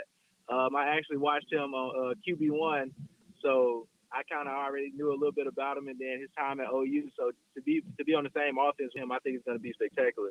What do you see in his arm and in his style as a quarterback that excites you? He's definitely not afraid to take the one-on-one matchups. I believe that he trusts his receivers, and he's going to give them a chance to go win the 50-50 balls. And I just say for him to be able to throw the ball that deep and that accurate is super exciting, because that's not something I've seen a whole lot of in my career just playing football. So I'm really excited about that. So how are you as a receiver getting separation off the line? What makes you believe that you're going to be going up against some of the best defensive backs, some of the best corners in the country who, you know, they think they're first-round draft picks, and you're coming on their island, and they don't want you on their island? How do you get separation? How do you beat those guys? I'm super agile. I'm a super shifty guy. I got pretty long legs, so after a while, my stride, I can get up the stride and start to create some separation. But I just say in tight spaces, I'm gonna be super shifty. I'm hard to keep up with, and I'm super quick twitch, so I feel like that'll help me a lot. Was there anybody in the Sun Belt that could cover you? Maybe somebody at Coastal that you ran up against? I'd say I didn't have a lot of opportunities to get any one-on-one matchups, but I'd say me one-on-one on the island is not going to happen. So nobody can hang with you? No, sir. Okay. Talking with Corey Rucker. What do you want to see this weekend from the offense in the spring game? I want to see guys go out there, have fun, and get after it. I guess it'd be good for me to see the offense live and in person, just to kind of get a feel for what it'd be like when I'd be there. And I think what I'm most excited about, just being a fan base, be out there to support the team and just kind of get a feel for the SEC environment. Do you want to see them put up 50 or 60 points? Do you want to see the offense just obliterate the defense?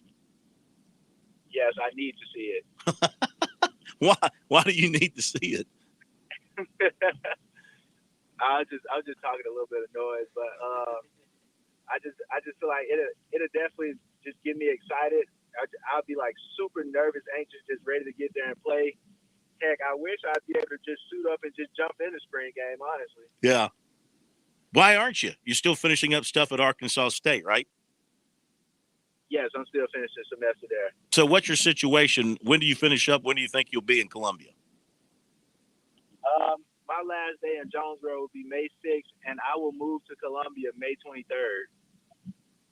And get right into workouts with everybody. Yes, sir. Is it what is your expectation for you in your first year at South Carolina, knowing that, you mentioned the other transfer receivers that they have? It's not a receiver room that is totally devoid of talent. They've got some good people in the receivers room. What are your expectations for you?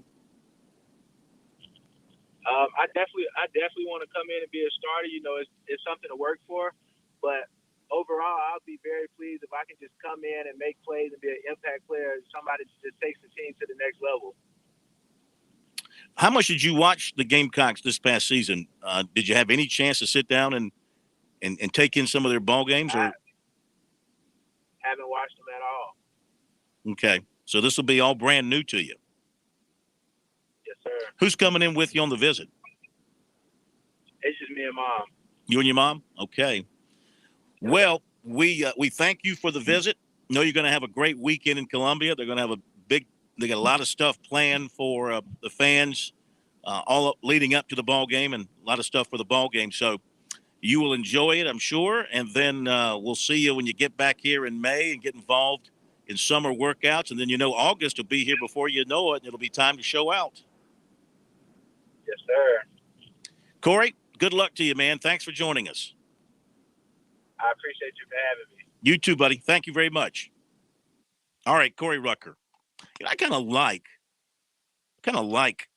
talking to the transfer guys.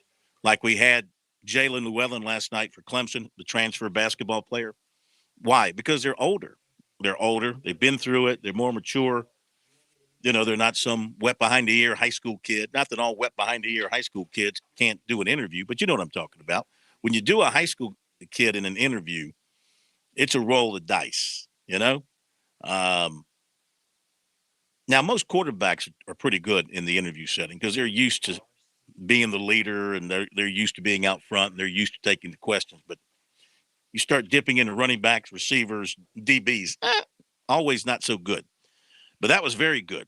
And, again, an older guy, he's been through it, mature, and appreciate him coming on with us. I think he's going to be a major asset for South Carolina. So you look at the Gamecocks receivers for next year, and you've got Josh Vann, you've got Rico Powers, you've got Antwain Wells, you've got Corey Rutger, DeCarrion Joyner, Marion Brown, Trey Atkins, and others. I haven't listed them all. There are others that are competing for snaps there at wide receiver. So it's a good group. It's a good group. I think it all hinges on the offensive line for the Gamecocks.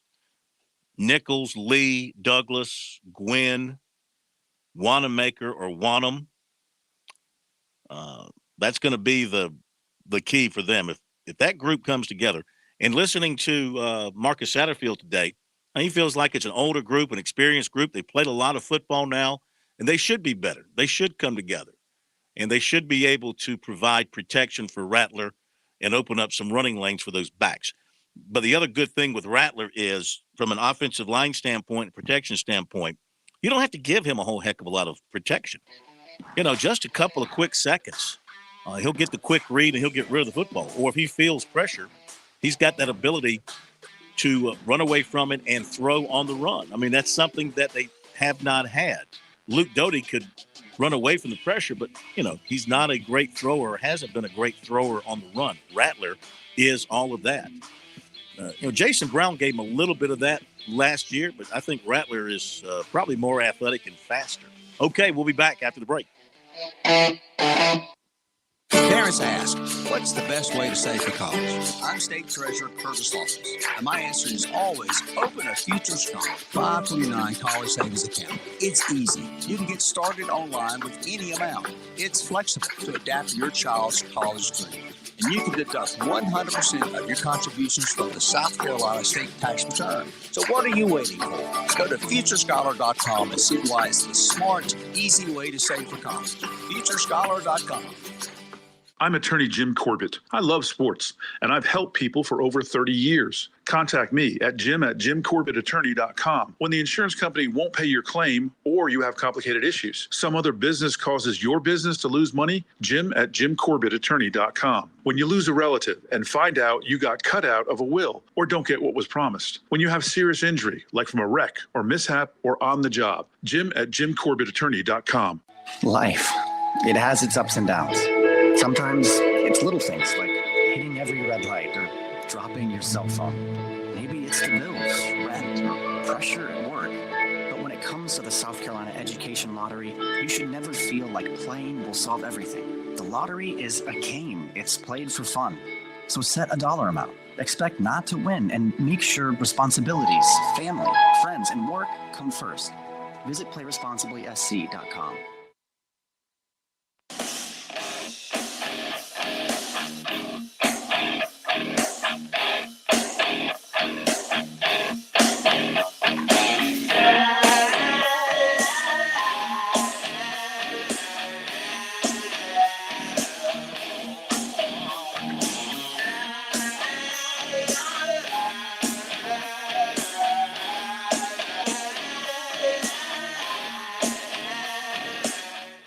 All right, thanks again to Corey Rucker for being with us here on Sports Talk. Fantastic. So I take a moment here and put out an APB. An APB for the winner of our college basketball tournament bracket, because we got to get your reward to you. And those rewards, of course, great rewards. You got free tickets to Darlington coming up in May. All right. And I think that's fantastic. I think you're going to really enjoy that. And we need to get in touch with our winner. So Josh Fields, we've already announced you as our winner, and you picked Kansas as the champion, and you finished nationally in the 99.9 percentile. That's fantastic. And you finished with 1,290 points. You blew the field away, but you've got to get in touch with us. We have no way of getting in touch with you. We've tried to hunt you down. We've had no success. So, Josh, if you're listening, and we know who you are. I mean, like, we don't need a fake Josh. We need the real Josh, all right? So don't try and snow us. There'll be a test. We will test you to make sure it's the real you. But if you would, Josh, shoot an email to us at our email, which is sportstalkradionetwork@gmail.com. sportstalkradionetwork@gmail.com. If you're listening or somebody knows Josh, have him do that so we can get the stuff to him. We want to get our awards out. What you got, Pat? Oh, yep. Need to turn on that mic. Turn on the mic. Yeah. So I have a little news note here for you that I've been anxiously waiting to see if you would mention all night. It involves your New York Yankees, the Citadel Bulldogs, and the Wilson Hall Barons over in I watched it last night. Sumter. Yeah, how about that? The major league debut of pitcher J.P. Sears, class of 2014 at Wilson Hall over in Sumter, and then of course played at the Citadel as well. Made his major league debut, recording a strikeout in a hitless, scoreless inning for your Yankees. He was quite good, He and really the was. announcers were very high on him, and he looked good. He was throwing 96, 97, and was very impressive, very impressive. Let me also mention, part of our winners package, free coupons to $150 worth of coupons to Dave & Buster's in South Carolina for great food and great games. Dave & Buster's with locations all over the state of South Carolina. So make sure you get in touch with us there, Josh, and we can get you get you connected with Darlington for your tickets there for the Throwback Weekend race on that Sunday, the Goodyear 400, and get you those tickets to Dave & Buster's. We want to get you there. All right, back to your phone calls in just a second. Let me update what's happening in baseball. South Carolina Ole Miss playing over at the Founders Park. They are in the top of the second. They are scoreless. The Gamecocks have changed up their pitching. They are scoreless. No hits in the game so far. South Carolina now is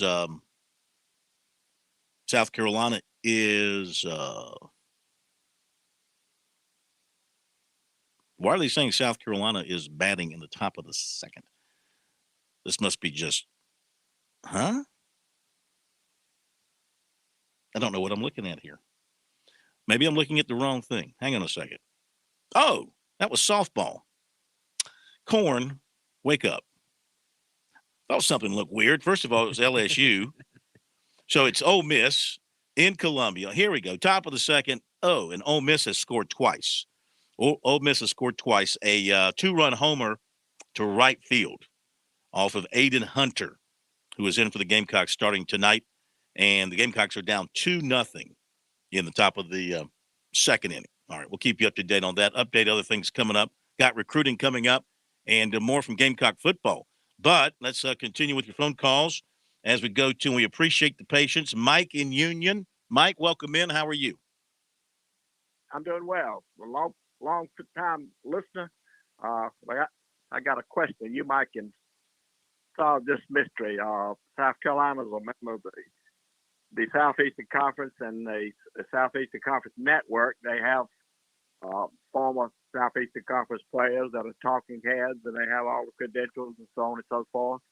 And it's a mystery why South Carolina is not represented by some of these people in some of these sports, like especially ladies basketball, baseball, all that. I don't know if there's any on there that on a regular basis, but there's a lot of other teams that has numerous players from their school. Do you know anyone that is a regular talking head on there in any of the sports? You mean like an analyst, right? An analyst. Yeah. I know what you're talking about on the network side, not your streaming. Like, when they do the local stream, you have a former player who's involved there. Yeah. That is a very good question. That is a very good question. And you know what? I can't think of anybody off the top of my head for basketball or football who is a former South Carolina player who is in that role as an analyst. Now, it might just be, it might just be that there's nobody who's interested in doing it who played at South Carolina or Clemson. I don't know. Yeah. But Clemson would not be involved. I'm just talking about the Southeastern Conference Network, and it would be interesting to know how do they select people or this or that and the other, because I'm sure there's some folks out there somewhere that would be in the job and has the credentials too. I think at one time, didn't Tori Gurley do a little something with the SEC Network at one time, the former receiver? I want to say he did a little something in the studio for a brief amount of time. Again, I can't answer that question for you. The player has to have interest, step up and pursue it. And just perhaps maybe they haven't had anybody who's willing to do that right now, is interested in doing it right now. And you would think ladies basketball and baseball, there's some outstanding folks. But anyway, thanks for talking to me. Enjoy your show. Yes, sir. We appreciate you. Thank you for calling in. That's a good question. He makes a good point. He sure does. And you are right. It looks like Tori Gurley was a regular on the SEC network before then being hired to be on the NFL network. And, while you guys were just talking, I was trying to think of any South Carolina or Clemson representatives. I can think of Eric McLean is on the ACC network, but that's the only Clemson representative coming to mind. And I can't think of any other Gamecocks, but Tori Gurley. There is a former Clemson women's basketball player, Kelly Gramlich, who I think does some stuff on the ACC network for women's basketball. I think she just left her job as a host of a show in the upstate. And I don't know where she's headed, but I think she's done some ACC network stuff. Yep, seeing that right here. Looks like she joined. She is a studio analyst on all ACC and Nothing But Net. So it looks like two different ACC network signature basketball shows. So yeah, okay. So there's a couple for Clemson. Yep. Look, if you're Clemson, you're the ACC network. Clemson has been the king of the ACC in football, and they want some Clemson voices on there. And McLean is excellent. I mean, he's a great speaker. He's a very smart kid and does a great job. And they have several different schools represented. The SEC with their football, I can't even tell you who's on their football roster for their shows because I really don't watch them. I mean, I know that, what's his face was on there quite a bit. Tebow was on there quite a bit, bouncing back and forth between ESPN and the SEC network. He was on there quite a bit, and some others. They try to get the biggest names. Let's face it, they try to get the biggest names they can who are available. And who's the big name for South Carolina who would be available, who would be good, who'd be representative? I mean, would you say Steven Garcia? I'd be scared to put him in front of a microphone. I mean, he would be electric though. Well, I'd be scared. The whole time. You'd be scared to death what would come out of his mouth. I mean, if Steven were more mature, and he would be great, but I just, could he tone it down and reel himself in to do that? I don't know that as at the school, you don't want somebody representing you who's going to embarrass you by saying something. How many former Gamecocks who are retired have that kind of reputation around the SEC where they have a Q factor? Who has a Q factor? Got a really good broadcasting and journalism department here at USC. You would think there's a few out there. Yeah, but I mean, how many of the athletes go through that? Sure. But that Q factor is important. By that, I mean, who knows you? Who knows about you? All right, thanks for the call. Be right back. On Point Weather is made possible by our friends at Palmetto Citizens Federal Credit Union on 107 The Point. And here's tonight's forecast. Scattered showers and thunderstorms tonight with lows at 56 degrees. The rain takes a break heading into the weekend with a few clouds from time to time on Friday and highs around 77. Friday night, partly cloudy with a low of 53. The wet stuff does make an appearance again on Saturday, so don't put away your umbrella. I'm Brian Leonard with your On Point local weather. When you think about spring, good stuff springs to mind. Like spring break. Woohoo! A friend springing for drinks. Thanks, dude. A spring in your step. Spring fever. Oh, behave. And best of all, spring water dough pizza from the Mellow Mushroom Pizza Bakers. Yeah, baby. Experience the taste of spring with our amazing hand-tossed pies, spring fresh salads, and over 100 beers from around the world. Enjoy spring at the Mellow Mushroom in the Vista and on Sunset in Lexington. United We Pledge has partnered with Balance of Nature to help ensure traditional American freedoms exist for us and for future generations. United We Pledge is raising money for a second American village that will house replicas of key historic buildings and realistic portrayals of the men and women who helped shape this nation. This village will provide educational experiences for youth and families. To raise funds and bring awareness to this project, world record-holding endurance athlete Tom Jones is running 76 consecutive marathons from the original American Village in Alabama to the future home of the American Village West in Washington County, Utah. He will be powered by Balance of Nature fruits and veggies. Balance of Nature is proud to provide fruits and veggies in a Patriot Pack for a limited time to support this effort. A portion of the proceeds from each Patriot Pack will go directly to United We Pledge to help build this project. Use promo code VILLAGE to receive 35% off your first preferred order. Go to buypatriotpack.com to start your pledge to help preserve the freedoms we value. If you're like me, you're sick and tired of seeing these old TV stars, game show hosts, these athletes telling you how to save money on your Medicare and on your health insurance. These national toll-free numbers are overwhelming us. It's not that people don't need the service. They need good local customer service, not big box toll-free numbers. See, I work directly with Tim Hanberry right here at Medicare Blueprint in the Midlands. When it comes to my family, I want the best family plan. I'm not even on Medicare, but my mom is. So here's what I do want. Someone local to serve as my advisor on the plans and choices that I have, and someone to help mom with her Medicare. I want someone to help me pick the right plan, save me as much money as possible by knowing all the rules of the game. Medicare Blueprint starts the process with you. They will see it through. They answer all your questions. They call you back. It's the same folks helping you start to finish. Tim and his team are independent. They fight for you, not the insurance company. Online, it's MedicareBlueprint.com or call them 708-7398. Hi, this is Marcia Clayman. And I'm Karen Pickard. We're your hosts for the Positive Point on Aging. We'll talk about aging gracefully and senior care every Tuesday morning from 8:30 to 9 o'clock a.m. Join us right here on The Point for the Positive Point on Aging. Brought to you by Oakley Village of Lexington. When you're a military veteran with over 40,000 organizations trying to help you, it can be hard to find the right information. That's why AARP brings together valuable resources to help you navigate your options. AARP.org/veterans. With the free veteran employment and fraud prevention resources, caregiving tools, and access to discounts, AARP, on a mission to support veterans. Visit AARP.org/veterans today.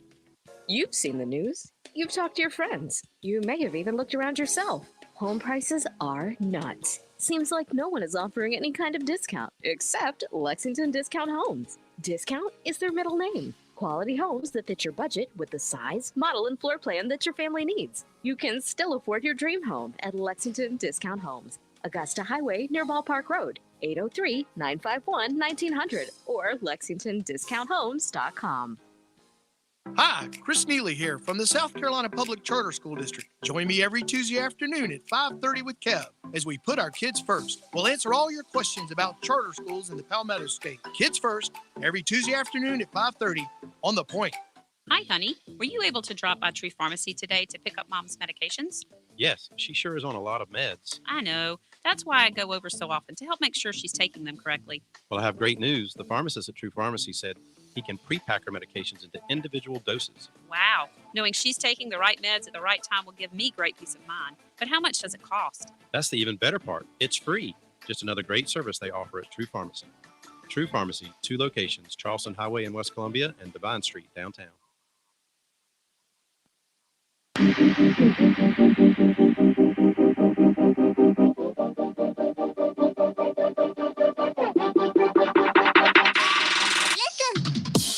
Got to give you that recruiting report tonight. We got a lot of stuff for you, and it's brought to you by Seawells. Make sure when you're planning that special event, whether it's a wedding reception or a birthday party, a corporate outing, an awards banquet, a business luncheon, make sure you call the catering experts at Seawells. They've been serving the Columbia area with excellent food and service for over 70 years. Their phone number is 803-771-7385, online at SeawellsCateringSC.com, and, of course, the daily luncheon buffet. One more day tomorrow, every day 11 till 2. They'll wrap it up tomorrow with fried pork chops, spaghetti with meatballs, and southern fried chicken to go along with banana pudding. I like to put the dessert first there. Then your fixins, you want some veggies and salad. Sounds like a winner. Make sure you make plans to get out there tomorrow and enjoy it. And then all next week, take advantage of the great price and the great food at Seawells for the daily luncheon buffet. All right, recruiting-wise, defensive tackle T.J. Searcy, Thomaston, Georgia, was at Vanderbilt yesterday, Tennessee today. He'll be in Columbia this weekend, and it'll be his first visit of the spring to USC. Give him a chance to catch up with Shane Beamer and Sterling Lucas, and they've been on him really, really hard, been pushing him pretty hard, and he likes Beamer. He likes Lucas, likes that Lucas is a young buck as a coach, and they can relate to a lot of things with one another, and they're telling him, they're on the rise, and he can come in and help them get to that next level. Clemson remains a factor with him as well. He visited there March 5th. He's got an official with the Tigers on June 3rd. June 3rd is going to be a packed official visit weekend for Clemson with a lot of top dogs in there. He's been dealing with Lemansky Hall. They see a lot of potential in him. And he said, along with USC and Clemson, he named Florida, Florida State, Tennessee, Georgia, and Vanderbilt as schools standing out with him at this point. He'd like to make his decision before the start of the season. We should probably call him a defensive end and not a defensive tackle. Let's make that change. So what else do we have here in recruiting as we hopscotch through some notes? And USC offered 6'3" Brian Moore of Northeastern Oklahoma Junior College. He's out of Harlem. 3 years left. Averaged 21 points, 5 assists, 4 rebounds per game. He was named an All-American 2 consecutive years. And let's see, I'm trying to pick out some notes that we haven't already mentioned. Winthrop, Furman, Wofford in the top 6, with Belmont transfer Jacoby Wood. The others on his short list are Vanderbilt, Western Kentucky, and Murray State. And let's see, athlete Ahmad Brown of Cordell, Georgia, was offered by Clemson. He also has an offer from USC. He can play quarterback, running back, defensive back, all in his high school. Clemson target, offensive tackle Ian Reed, offered by Ohio State. Cornerback Brandon Strozier, Alpharetta, Georgia, scheduled an official visit to Clemson for June 3rd. There's another one coming in to see Clemson. USC offered 2024 offensive tackle Jimothy Lewis Jr. of Ridgeland, Mississippi. And let's see, linebacker Jaden Robinson plans to visit USC on Friday. Wide receiver Christian Hamilton plans to be at USC for the spring game. Here's some others who are going to be at the spring game or plan to be. Linebacker Pup Howard, defensive end Xavier Hardy, defensive end Neo Avery, 6'5", 230, out of Olney, Maryland. Tight end Grant Scott from Pikeville, Kentucky, 6'4", 220. Defensive back Jalon Kilgore. Offensive guard Ethan Fields from Louisiana, 6'5", 315. USC target running back Trayon Webb has set an official to Florida for June 4th. He's also there tonight for their spring game. Dorman offensive tackle DJ Geth was offered by North Carolina. Dutch Fork running back Jarvis Green and Buford defensive tackle Amon Small plan to visit FAMU on Saturday. Lakewood safety Brandon Cease was offered by Army. 2024 Dillon offensive tackle Josiah Thompson plans to visit Miami for the spring game Saturday. He was offered by Texas A&M and Louisville. USC women's guard Sanaya Rivers is transferring out. 6'4" Kansas State transfer Selton Miguel has named USC, New Mexico State, and USF as his final 3, according to Stock Risers. He averaged 7 points, 4 rebounds per game this season. New Citadel coach Ed Conroy has signed his first recruit for next season, 6'5" Madison Durr from Hargrave Military Academy in Virginia. And he's out of Atlanta, averaged 11 points, about 7 rebounds, about 8 assists per game last season. A reminder that linebacker Josiah Trotter of Philadelphia will announce his commitment decision at noon on Friday. USC, Clemson, West Virginia, and Virginia Tech are his 4 stated finalists. Of course, his brother is linebacker at Clemson. College of Charleston signed 6'2" Jordan Crawford of Huntersville, North Carolina. 2024 running back Travion Dunbar, Midland Valley, will visit USC. In fact, he's visiting USC today. And let's see if I can find this. There was a tight end, Javante Connor, who was supposed to announce a short list today. Let me see if I can pick that up for you here real quick if it pops up at me. Tony Rojas, Clemson USC linebacker target, was offered by Georgia. I think he was there on a visit today within the last day or so. And I can't put my eye on it, so I'll have to do some digging here and see if I can find it there for Mr. Connor. What you got, Pat? Just to add on, remember earlier you mentioned that Sanaya Rivers is transferring out of South Carolina. Chantel Jennings of The Athletic is reporting that a note about Sanaya Rivers' transfer, she is marked in the portal as, quote, do not contact, meaning she knows exactly where she's headed. I didn't realize that was an option, but apparently this, I guess, means other schools will not be reaching out to her or should not reach out to her. Instead, she is going directly to them or already knows where she's going to end up. Interesting. Okay, that'll do it for the recruiting report tonight here on Sports Talk. I'll try and find that information on Javante Connor and report back after we hear from Marshawn Lloyd, USC running back, looking forward. He hasn't been in a spring game at South Carolina.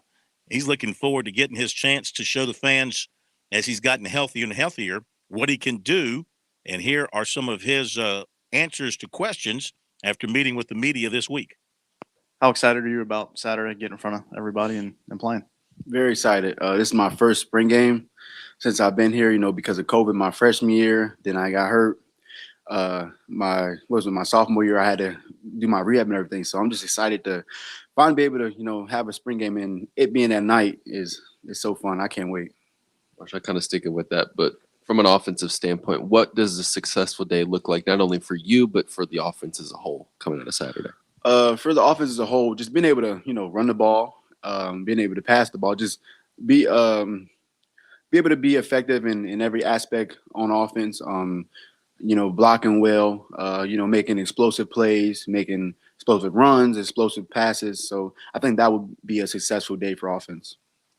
Marshawn, we've talked about the mental side of it for such a long time, and I'm sure you're sick and tired of us asking, hey, how's it feel? How's it feel? But we've seen different clips throughout the spring come out with you, and it looks like, that explosiveness is back. Yes. Just looking back these last, 13 practices so far, how does it feel in comparison to how you hoped it would feel going into spring? It feels great. Confidence is everything.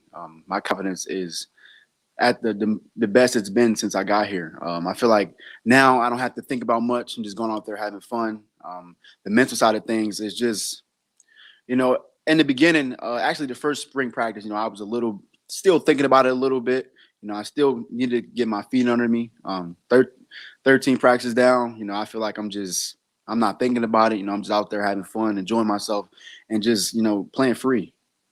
Marshawn, I'm curious, as of right now, what would you say could be a workload for you in a game? You feel like you could carry the ball 15, 20, 25 times, or where do you just feel like physically, you could be in terms of a game workload? Whatever they want me to do. If they want me to have as many carries as possible, as little, I'm ready to do whatever they want me to do. I'm healthy enough to do whatever they want me to do. I'm just ready to go out there and just have fun and be able to compete. Marshawn Rashad was talking about how he's kind of playing a little bit of H-back and playing some running back as well. I guess just how's he kind of fit into y'all's room and sort of push things as well? I mean, I know he's a little bit of a bigger body and maybe complements you guys, but how does he kind of fit in terms of what you guys are doing in the running back room as well? Oh, yeah, he fits in perfectly. Rashad's a bigger back, and he can do anything he sets his mind to do. He can catch the ball out the backfield. He can block. He can do whatever he's asked to do. And it helps the offense out a lot because, we have so many weapons on offense, and adding him to it, we've been knew what Rashad could do. And he's finally putting his foot down, and he's been showing it, throughout the whole spring. He's been doing great, and he's going to be a great, access to the team that we're having from now on. Marshawn, I asked some of your teammates this, but being able to see the women's basketball team win a championship just as a competitor and another student athlete on campus, what does that do for your mindset as you guys head into this season and just moving forward? It sets the standard here at University of South Carolina. Our women's basketball team has always been, shout out to Don Staley. They've been amazing, since I got here. I didn't know much about it until I got here. They're setting the standard for, all sports. Being an SEC school, it's helping football a lot because we know we can do it. We know we're capable of doing it. The girls basketball team has, they set the standard, and we're ready to pick up on it. It's been amazing, having somebody that goes to the same school that's been able to win at that caliber. We know we're capable of, and we're just slowly, but surely climbing up the mountain. And I believe sooner or later it's time for our time will come. Marshawn Lloyd talking very confidently, as he should. He's one of those leaders in that program. I think he's a leader by example. I think the players love his work ethic, and I want to see him cut it loose. I mean, this guy, we've been hearing about him for all these years coming out of high school, slowed down by the injury. Don't really think he had it all together last year. And, of course, having to share the football. Of course, the room is more crowded this year. Who's going to get the touches? I'd like to see him find that hot hand and let that guy keep it going. He could be the guy. We'll be back after the break. The lady in black doesn't age.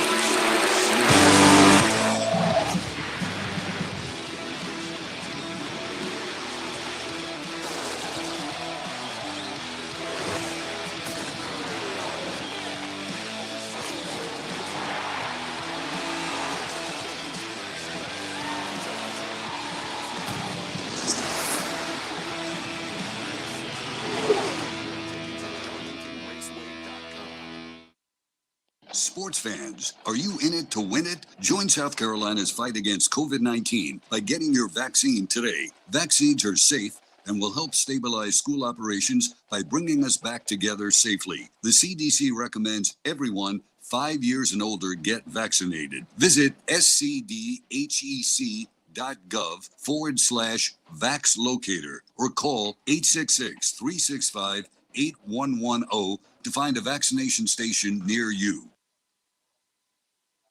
Show your team pride wherever you go with Founders Federal Credit Union's collegiate debit cards. Get your University of South Carolina and Clemson University debit cards at any Founders office or by calling 1-800-845-1614. Plus, our debit cards are digital wallet ready, so you can pay however you please. Not a member? Visit relaxjoinfounders.com or one of our 37 convenient locations to see if you qualify for membership. Terms and conditions apply. Founders Federal Credit Union is federally insured by NCUA.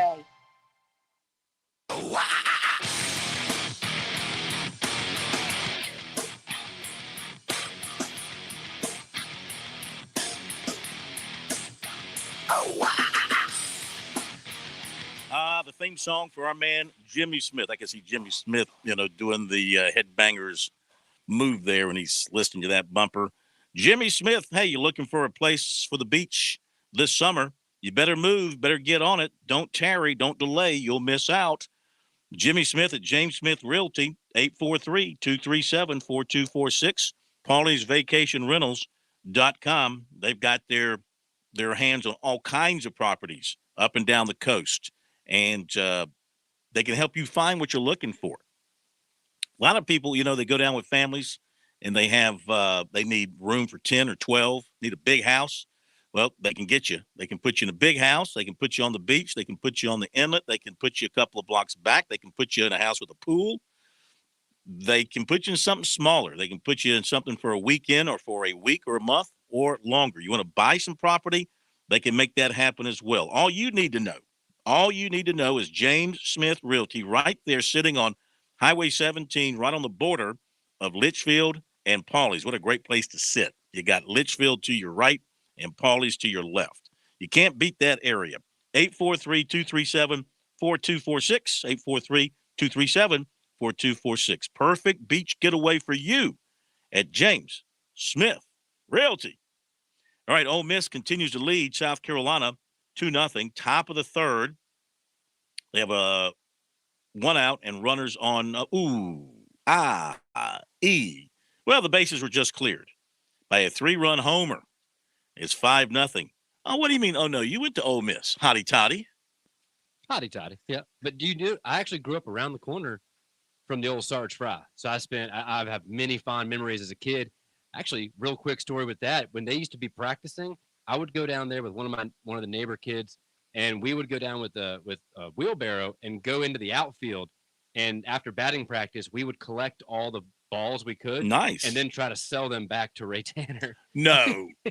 And he would give us $1 or $2 just to be nice to get us away from him. And then we'd go to a little neighborhood grocery store to buy candy or whatever. I wonder if he was using university funds to buy buy those baseballs.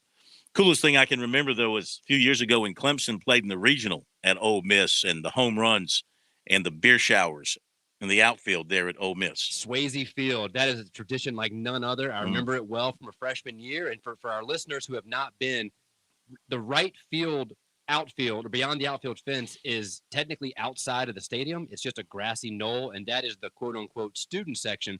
And it's a wet campus, so you can actually bring coolers with you and drink. And it's a tradition now when a home run is hit, everybody in the outfield just slings all their beers up in the air, and it's just a big wild party. Oh, by the way, tight end Javante Connor named us top final six of USC, UCF, Maryland, Florida State, Mississippi State, and Virginia Tech.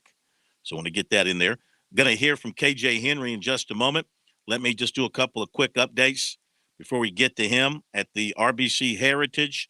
Of course, round one now is in the books. Cameron Young is your leader after a very fine round this morning of 63, 8 under. Let's see if he can do it in the afternoon tomorrow. Joaquin Neiman, you might like him because he'll play in the morning, so he could go low again. He went through the afternoon at 65, 6 under. That's great. Mito Pereira, Graham McDowell, Corey Connors, Patrick Cantlay, Shane Lowry, Sepp Straka, Adam Stevenson. They are all in at 5 under par. Bill Haas and defending champion Stuart Sink, 4 under. Lucas Glover among those at 3 under. And other baseball this afternoon and evening. Duke beats Notre Dame 15-5. VMI now leads the Citadel 4-2 in the 7th. Upstate over Charleston Southern in the 6th, 5-0.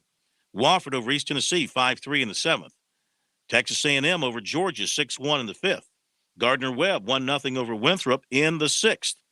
Coastal and Appalachian 3-3 in the 6th. PC and Longwood 5-5 in the 6th.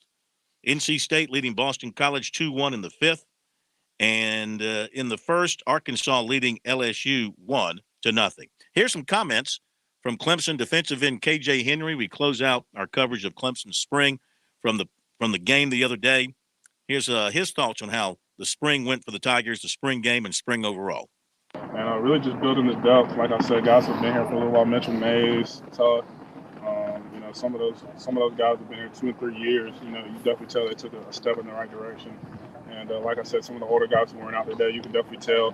And we could tell from a defensive line perspective, as far as the work we've been getting with them all spring, that they're going to be, astronomically, a help for us when it comes to the season. So we'll be good. We'll be good. You know, we only got up from last year, and you know we got a lot of guys growing up in that room. So I'm excited for them.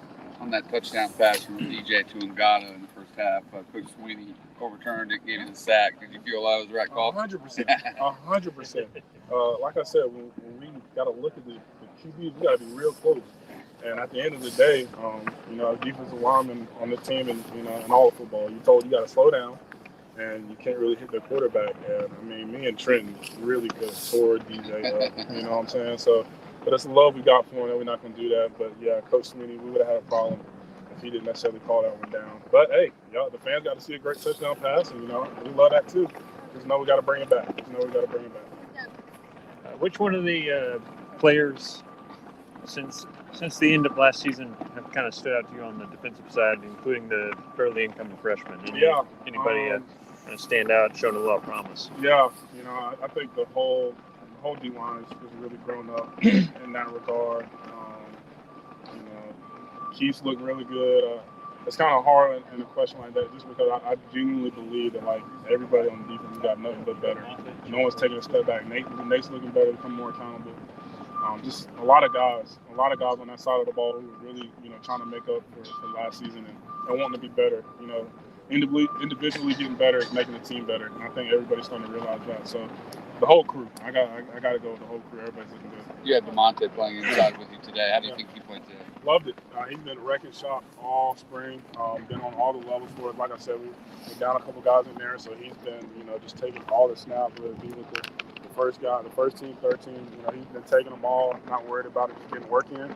And I think he did great today. You know, obviously I have to go back and watch film on all of us, but I think the energy was there. He's trying to be destructive, and he's coming with the right mindset. Definitely trying to take a step in the right direction. All right, KJ Henry, one of those terrific defensive ends that they have at Clemson. They're going to be just loaded on defense. Now, tomorrow night, what we've done here, we've got the coordinators from the Gamecocks. So as the show moved along, thought it was best just to hold those. So we'll have those guys for you tomorrow night, kind of set the stage for the USC spring game. Good lead in to the USC spring game on Saturday. Also tomorrow night, more from George Bryan live from Harvard Town, round 2 of the RBC Heritage. Jeff Owens will be along to talk about the race this weekend at Bristol and the race last weekend at Martinsville. And Pat will be here to share his insights. Do you have any previews of your insights for tomorrow night? Well, not really, but an exciting note from Founders Park I thought you might find. Lamont Paris threw out the first pitch tonight, donning a jersey number 33. And apparently it would have been a strike on a power forward or center. So a bit high. This is according to David Cloninger. Okay. Well, can he hit?